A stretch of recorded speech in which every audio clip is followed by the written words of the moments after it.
لیکن ختم نبوت مجھ پہ ختم ہو چکی ہے، اس لیے میرے بعد کوئی نبی نہیں آ سکتا۔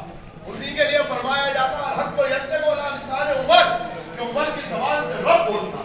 انہی کے لیے فرمایا جاتا ہے کہ اگر شیطان عمر کو دیکھ کر اپنا راستہ بدل لیتا، کہاں وہ مقام ہے اور کہاں یہ درجہ ہے۔ حضرت عمر فاروق رضی اللہ تعالیٰ عنہ کے خلافت کا واقعہ،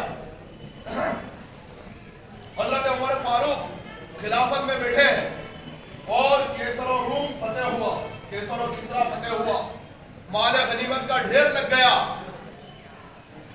مسجد نبوی کے سامنے ڈھیر لگ گیا مال غنیمت کا۔ حضرت عمر فاروق رضی اللہ تعالیٰ عنہ اس مال کے آس پاس گھوم رہے ہیں، کچھ تلاش کر رہے ہیں۔ لوگوں نے کہا، صحابہ اکرام اور لوگ بھی کھڑے ہیں مال غنیمت میں، کہا امیر المومنین آپ مال غنیمت میں کیا چیز تلاش کر رہے ہو، بانٹ کیوں نہیں رہے ہو؟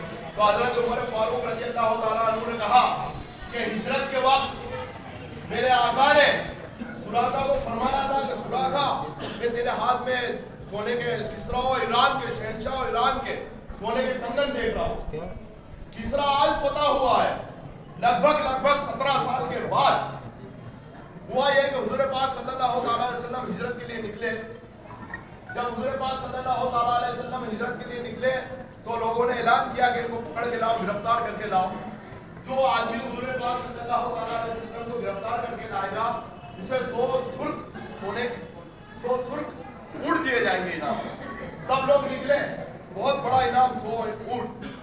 وہ ابھی وہاں پر پہنچے تھے، وہ یہ بھی مسلم اور بخاری کے متفق علیہ حدیث کہ آقا علیہ السلام ابھی غار میں داخل نہیں ہوئے تھے، باہر ہی تک سراقہ پہنچ گئے۔ اس وقت بہت بڑے دادا بات تھے سراقہ۔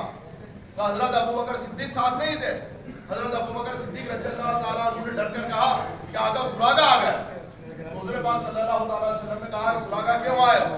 کہا کہ آپ کو گرفتار کر لوں گا تو میری پوری حالات بدل جائیں گے، کہ 100 اونٹوں کا انعام دیا ہے۔ حضور پاک صلی اللہ تعالیٰ علیہ وسلم نے ایک توجہ کی، بس یوں دیکھا تو اپنے گھوڑے سمیت پیروں تک پتھر میں گڑ گئے۔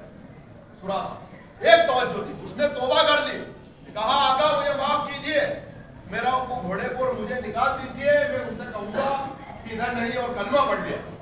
غریب آدمی ہوں، مقدر بدلنے آیا تھا، کلمہ پڑھ لیا۔ حضور صلی اللہ علیہ وسلم نے ایک توجہ کی، گھوڑے کو نکال دیا، ایک توجہ سے گھوڑے کو دھسا دیا، ایک توجہ سے گھوڑے کو نکال دیا۔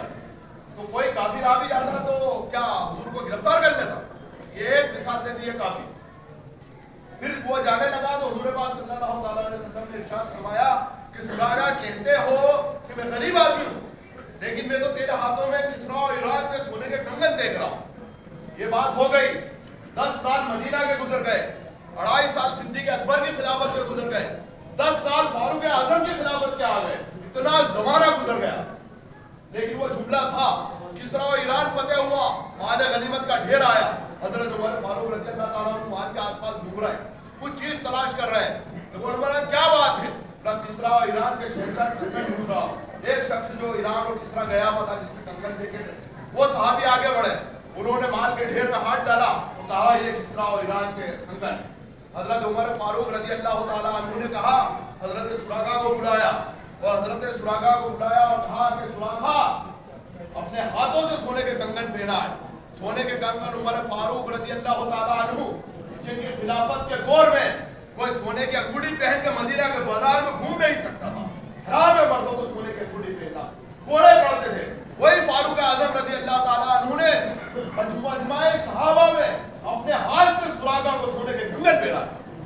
بولا کہ کسی نے پوچھا کیا ہے تو دیکھو مرتبہ ایمان حضرت عمر فاروق رضی اللہ تعالیٰ عنہ کا۔ انہوں نے کہا کہ حرام کیا ہے حلال کیا ہے میں کیا جانوں، مردوں کے لیے حرام مصطفیٰ لے کے گئے تھے تو سراقہ کے لیے حلال بھی وہی کرتے گئے، جو حضور کی زبان سے نکلا وہی ہمارے لیے شریعت ہے۔ محترم بزرگوں دوستوں، اپنی زندگی میں ایک انقلاب پیدا کرو، اسلامی ہسٹری کا مطالعہ کرو، اور آج کل تو پورا ورلڈ کی سارا علم آپ کی جیب میں آ گیا ہے، اس موبائل کا صحیح استعمال کرو، اور جب آپ اسلام کی ہسٹری جانو گے تو اپنے آپ میں فخر محسوس کرو گے۔ جب فخر محسوس کرو گے تو مسلمانوں کا وہ سنہرا دور آپ کو واپس آتا ہوا نظر آئے گا، پھر آپ اسلام کے لیے کام کرو گے، گناہوں کے لیے گناہوں چھوڑ دو اور ہر نیک کام کے لیے مستعد ہو جاؤ. روزے کا وقت ہے تو روزے کے لیے مستعد ہو جاؤ. نماز کا وقت ہے تو نماز کے لیے مستعد ہو جاؤ. اچھے کام کا وقت ہے تو اچھے کام کے لیے مستعد ہو جاؤ. اللہ تبارک و تعالی ہمارے حالوں پر رحم عطا فرمائے. آخری دعوانا